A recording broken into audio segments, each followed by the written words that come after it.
네, 안녕하십니까. 글로벌 리서치 팀에서 선진국 기업 및 니치를 담당하고 있는 윤승현 연구원입니다.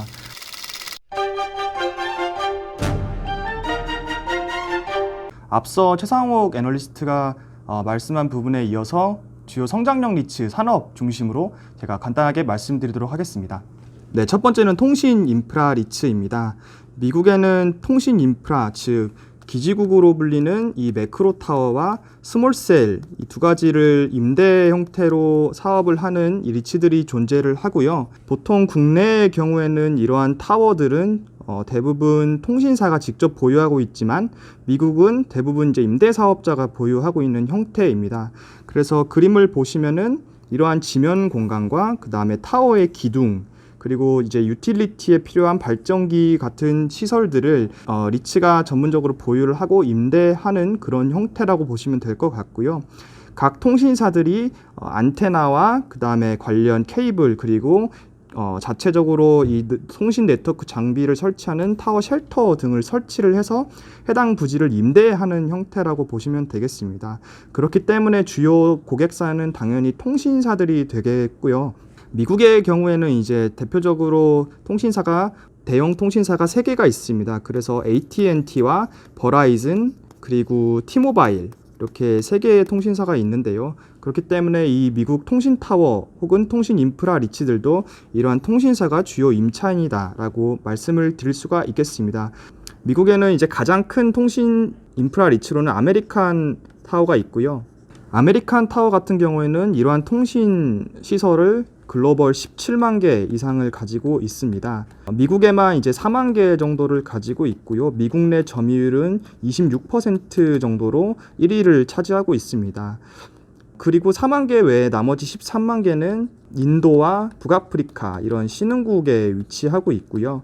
기본적으로 미국과 이런 신흥국 타워에 대한 투자 포인트는 조금 상이합니다만 모두 높은 성장성을 기대할 만한 비즈니스다라고 보실 수가 있을 것 같고요.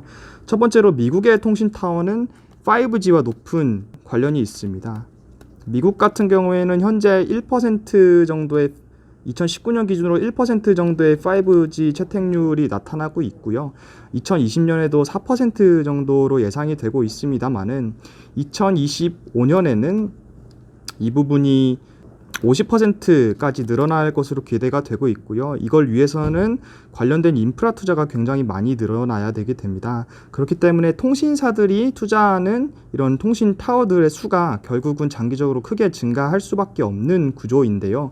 이를 설명드리면 첫 번째로는 5G의 주파수 대역폭과 큰 상관이 있습니다.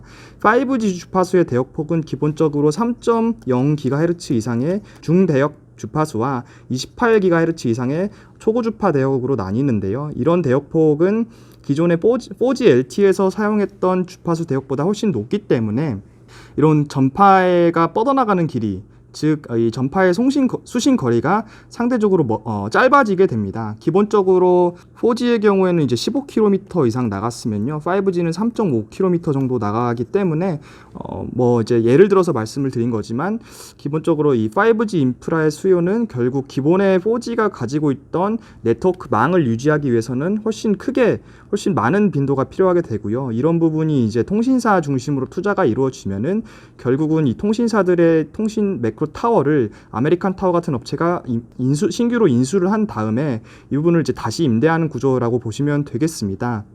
통신사의 경우에는 이 타워 한 대를 유지하는 비용 자체가 사실상 임대를 했을 때보다 훨씬 비싸게 되는데요. 이는 이러한 임대 업체들이 가지는 이 경제적 효과 때문인데요. 기본적으로 이 타워에 대한 임대를 이제 하나 단일 통신사가 이 타워를 임대할 경우에는 이 타워에 대한 수요를 결국은 스스로밖에 누릴 수 없습니다. 왜냐하면 경쟁사 장비를 여기에 붙일 수 없기 때문인데요.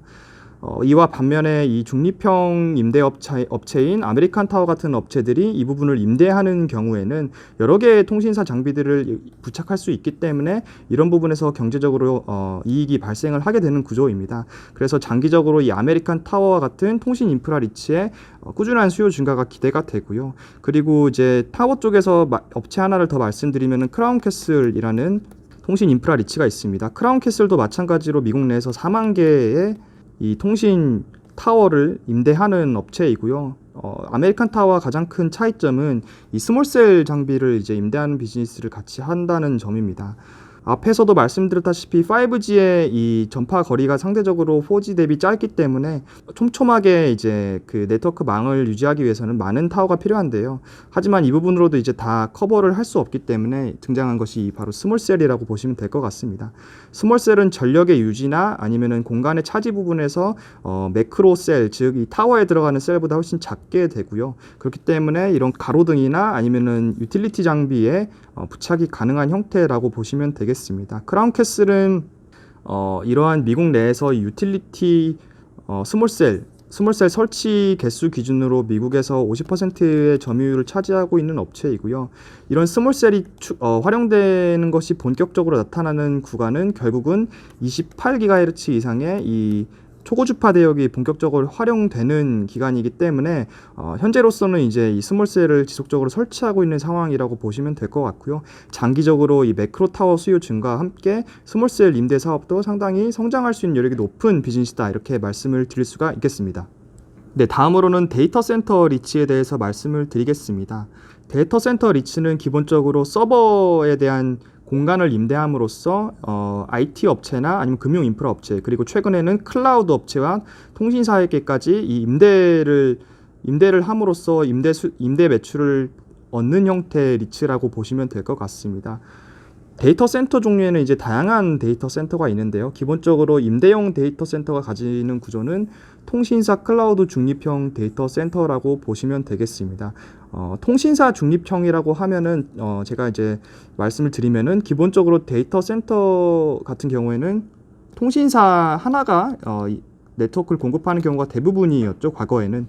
이런 상황에서는 네트워크 비용에 대한 부담이 이제 발생을 하고요. 그리고 이 통신사 네트워크를 하나만 써야 되기 때문에 이 임차인들이 가져갈 수 있는 선택의 폭이 굉장히 줄어들게 됩니다만, 중립형 데이터 센터의 경우에는 여러 가지 통신사들이 이 임대용 데이터 센터에 네트워크를 공급하기 때문에 임차인 입장에서는 다양한 이 네트워크를 선택을 할 수가 있게 되고요. 그리고 이제 이 통신사끼리 경쟁을 하면서 네트워크 비용이 하락하는 효과를 누릴 수가 있게 됩니다. 그래서 기본적인 개념은 이 중립형 데이터 센터라고 보시면 될 것 같습니다. 네, 이러한 개념에 이어서 말씀드리면은 최근에 이제 나타나고 있는 변화가 바로 이 클라우드 컴퓨팅이죠. 이게 이제 데이터 센터 시장에 상당히 큰 변화를 나타내고 있습니다. 기본적으로 과거의 데이터 센터는 단순하게 이 서버 공간을 임대를 해주고 이에 필요한 유틸리티를 공급하고 시설을 보안, 말 그대로 이제 물리적인 공간을 관리하는 것이 주요 임무였습니다. 하지만 이 클라우드 컴퓨팅, 그리고 5G와 사물일 인터넷 같은 이 4차 산업에 관련된 기술들이 점차 구체화되면서 데이터 센터를 필요로 하는 수요 자체도 과거의 이 단순한 공간 관리에서 현재는 이제 서버를 상호 연결하는 플랫폼 형태로 변화하기 시작했다는 것이 상당히 중요하다고 말씀드릴 수가 있겠습니다. 그래서 이제 미국에는 이제 에퀴닉스라는 데이터 센터 리츠가 있고요. 디지털 리얼티라는 데이터 센터 리츠가 있습니다. 이 두 개의 업체가 이제 가장 큰 데이터 센터 리츠라고 말씀드릴 수가 있고요. 에퀴닉스는 글로벌 210개, 디지털 리얼티는 약 260개 이상의 데이터 센터를 임대하고 있는 리치들이다라고 말씀을 드릴 수가 있겠습니다. 이러한 리치들이 가지고 있는 이제 재밌는 점은 최근에 이들 리치들의 임차인 중에서 클라우드 공급사들이 차지하는 비중이 굉장히 크게 높아졌는데요. 제가 말씀드리는 클라우드 공급사라고 하면은 아마존 웹 서비스나 마이크로소프트, 구글과 같은 대형 클라우드, 특히 이제 IaaS라고 말씀드릴 수 있는 이 인프라 형태의 클라우드를 공급하는 업체들이 비중이 크게 늘어나고 있다라고 말씀을 드릴 수가 있겠습니다. 클라우드 기술의 발전이 이제 지속되면서 서버를 클라우드가 대체하기 시작하는 게 이제 현재까지의 모습이었는데요. 이러한 클라우드 공급사들을 이제 임차인으로 가지고 있는 중립형 데이터 센터의 경우에는 이러한 클라우드 환경을 이들과 파트너십 체계를 통해서 공급할 수 있다는 점이 굉장히 큰 메리트로 작용하고 있습니다. 따라서 과거 서버와 클라우드 경쟁 구도에서 클라우드와 서버의 혼용 구조로 가고 있다라고 말씀드릴 수가 있을 것 같고요. 이 때문에 최근에 크게 늘어나는 이 넷플릭스와 같은 미디어 트래픽이 늘어나는 부분이 클라우드 서비스와 크게 연관이 되어 있는데요. 이런 부분에서도 수요가 증가하는 효과를 누릴 수 있다는 것이 이 클라우드 혼용 데이터 센터 리츠들의 가장 큰 장점이라고 말씀드릴 수가 있겠습니다. 그리고 에키닉스라는 업체가 가지고 있는 특히 장점이 하나를 더 말씀드리면요. 이러한 대부분의 이제 데이터 센터 리츠는 앞에서 말씀드렸다시피 클라우드 혼용의 환경을 제공을 함으로써 늘어나는 데이터 트래픽을 빨아들일 수 있는 그런 구조라고 말씀을 드릴 수가 있는데요. 에키닉스의 경우에는 이를 이제 한 단계 더 활용한 서비스를 제공을 하고 있습니다. 대표적으로 이제 다양한 데이터 센터를 각지에 보유를 하고 있으면은 특정 지역에 있는 기업 1이 이제 예를 들면 이제 대한민국에 있는 기업이 뉴욕에 있는 이런 기업과 협력을 할 때 이 서버를 연결하는, 즉 데이터를 연결하는 이런 수요가 발생을 할 수가 있지 않습니까? 근데 이러한 수요 자체가 사실 현재까지로는 기본적인 네트워크를 통해 오갔기 때문에 이 부분이 상당히 시간이나 비용 측면에서 특히 이제 저희가 이제 레이턴시라고 말씀을 드리죠. 이 부분이 이제 크게 발생하거나 아니면 이제 비용 측면에서 크게 발생하는 형태이기 때문에 지금까지의 이 데이터 연결은 사실상 어느 정도 제약이 존재했죠. 근데 이제 재밌는 점은 이 두 가지 지역에 모두 에키닉스의 데이터 센터가 존재할 경우에 이 각 지역에 임차하는 임차인들은 관련 이 데이터 연결 자체를 클라우드 형태로 이제 연결을 할 수가 있다는 것이고요. 앞에서도 말씀드렸다시피 이러한 클라우드 혼용 데이터 센터들이 서로를 클라우드 형태로 연결할 때 발생하는 레이턴시는 기존의 서버 네트워크를 통해서 발생하던 레이턴시보다 크게 줄어든다라고 말씀을 드릴 수가 있겠습니다. 그리고 비용 측면에서도 절감이 되기 때문에 앞으로 향후 이제 데이터 트래픽이 늘어날수록 이 기업들의 이러한 데이터 연결에 대한 수요는 크게 증가할 것이 기대가 되고요. 이런 부분에서 수혜를 볼 수 있는 것이 이 에키닉스와 같은 데이터 센터 리츠다라고 말씀을 드릴 수가 있겠습니다. 네, 세 번째는 비즈니스 클러스터 리츠입니다. 비즈니스 클러스터는 특정 산업의 이해 관계자들이 지리적으로 가까운 위치에 모여 있을 때 형성되는데요. 대표적으로 이제 예를 들어 말씀드리면은 캘리포니아의 실리콘밸리, 뉴욕의 월스트리트, 보스턴, 샌프란시스코의 바이오 클러스터 등으로 예를 들 수가 있겠습니다. 이러한 클러스터의 임대 사업을 영위하는 리츠로는 대표적으로 미국의 알렉산드리아 리얼 에스테이트가 있는데요. 알렉산드리아의 경우에는 이제 바이오 클러스터 중심으로 임대를 하는 리츠입니다. 제가 말씀드리는 이 클러스터는 결국 이제 오피스의 형태이기 때문에 이 임대 부동산은 이제 오피스가 되겠고요. 바이오 클러스터, 즉 샌프란시스코 바이오 테크베이 같은 이 클러스터 지역에 있는 오피스에 임대를 주는 리츠다라고 말씀을 드릴 수가 있겠고요. 주요 임차인들은 저희가 아는 로슈나 에브비 그리고 길리어드 사이언스 같은 대형 제약사와 바이오 테크 업체들이다라고 말씀을 드릴 수가 있겠습니다. 이런 클러스터 오피스의 특징으로는 첫 번째로는 바이오를 예를 들어 말씀드리면은 최근에 이제 바이오 연구 활동이나 개발 동향을 서로 공유하고 그리고 이제 아카데믹한 시설이 많기 때문에 이 바이오 연구원들 간의 관계가 어느 정도 형성이 되어 있습니다. 이러한 이유 때문에 특정 오피스의 공실률이 굉장히 낮은 모습을 보이고 있고요. 알렉산드리아 리얼 에스테이트의 과거 10년 평균 공실률도 4% 이하로 굉장히 안정적인 모습을 보이고 있습니다. 또한 오피스 공실률이 낮다는 것은 결국은 임대료 상승률 측면에서도 굉장히 안정적인 면을 보일 수 있다는 것을 의미하는데요. 기본적으로 미국 오피스 임대료 상승률인 3% 초반대를 상회하는 4%의 연간 임대료 상승률이 나타나고 있기 때문에 이러한 리츠들은 장기적으로 수요와 성장 측면에서 모두 안정적으로 가져갈 수 있는 그런 리츠들이다라고 말씀을 드릴 수가 있을 것 같고요. 추가적으로 이제 아시아에도 싱가포르에 상장되어 있는 아센다스 리츠가 글로벌 과학 단지에 투자하는 리츠이기 때문에 이러한 비즈니스 클러스터 리츠 또한 성장용 리츠의 관점에서 봐도 적합한 리츠다라고 말씀을 드릴 수가 있겠습니다.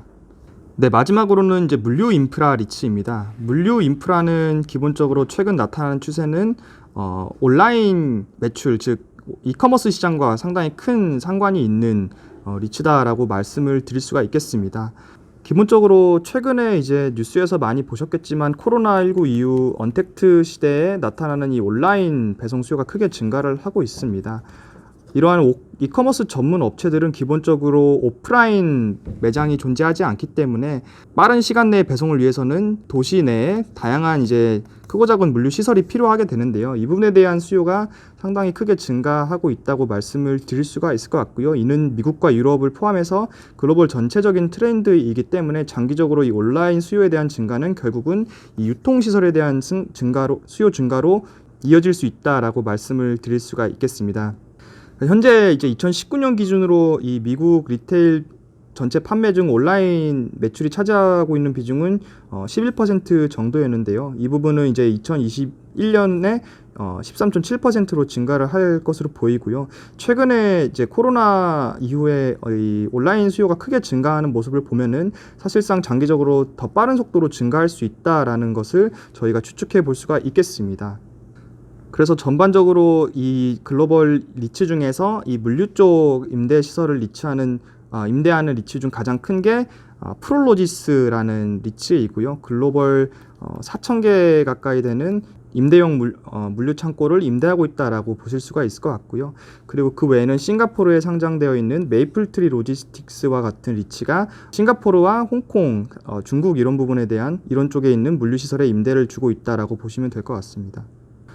그리고 일반적인 물류센터 리츠 외에도 냉동 물류 시설을 전문으로 임대하는 리츠가 있습니다. 아메리콜드라는 리츠인데요.